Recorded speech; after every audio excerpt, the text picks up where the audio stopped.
guys, welcome to my YouTube channel. Gagawin natin yun guys, review ko lang kayo kung paano ko nilagyan ng Bluetooth ng DB audio amplifier guys. UMAC 1518 UMAK -1518. So yun guys, review ko lang kayo kung paano ko sinet up yung Bluetooth dito, kasi ito yung mga unang labas na audio DB, walang ano to, Bluetooth. Ito guys, pakita ko sa inyo Okay, so ayan nga guys, ito ayan ito yung mga sinaunang DB audio. Ayan, ang makikita lang nito sa front panel is SD card at saka USB. Yan guys, so ang ginawa ko ngayon ay nilagyan ko lang Bluetooth. Ito guys, makikita nyo yung nag-blink na yan. Yan yung microchips ng Bluetooth.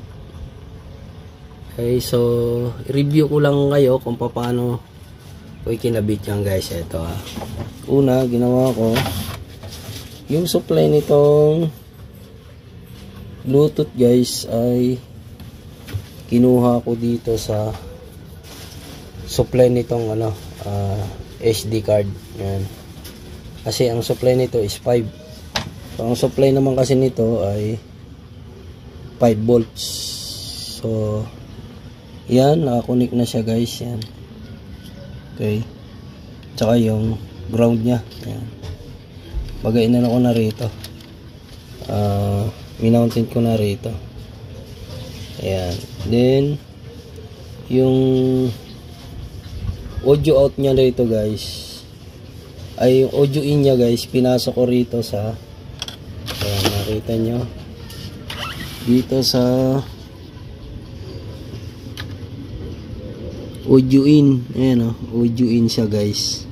Ayan, medyo sira na nga to, so okay lang kasi hindi naman na niya to pwede naman palitan natin din to. So dito ko na ipinasok sa audio in 1, tapos ito audio B. Yan, okay guys, yan. So then yung speaker, yun lang. Okay, pagkatapos nyan, nilagyan ko siya ng ito, yung kanyang cable papunta ron sa audio in. Ayan. Then yan yung setup lang niya, kung paano ko sinet up. Yan, makikita nyo guys, maliit lang.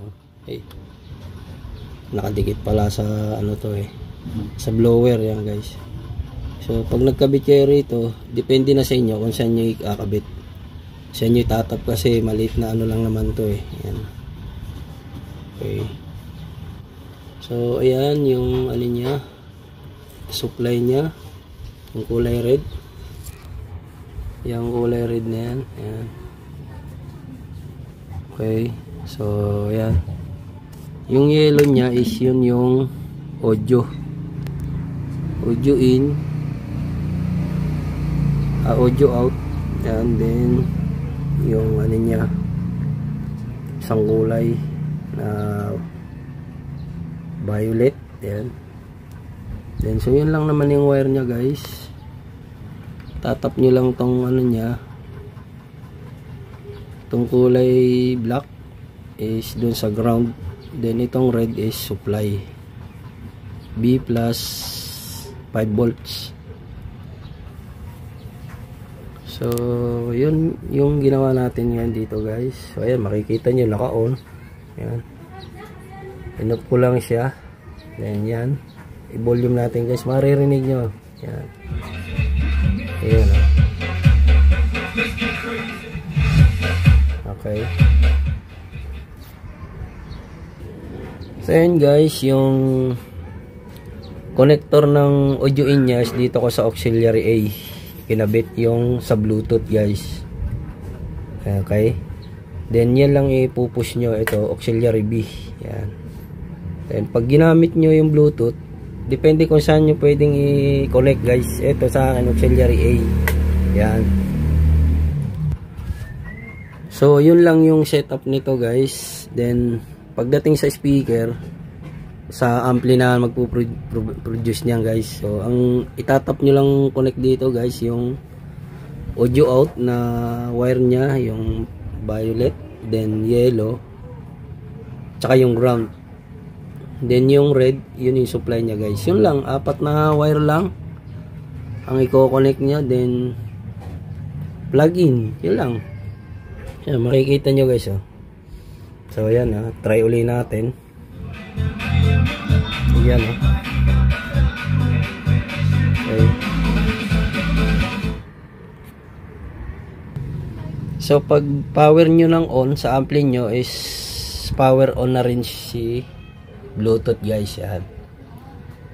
Okay, lahat na yan, connection na yan. Then yun lang, yung cellphone nyo, connect to Bluetooth, pupunta na rito guys. Makikita nyo naman yun, scroll nyo lang, refresh nyo, makikita nyo kung ano yung code number nito, then itap nyo lang, makikita nyo naman yung mag-ano na siya, pair, then i-click nyo yon. So ganun lang, connect, easy lang. So ayan guys,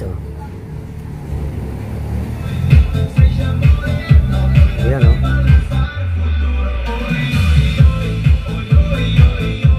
okay. So ganun lang guys, baka pakita ko sa inyo, baka sabihin nyo hindi ito naka Bluetooth. Yan guys, ayan,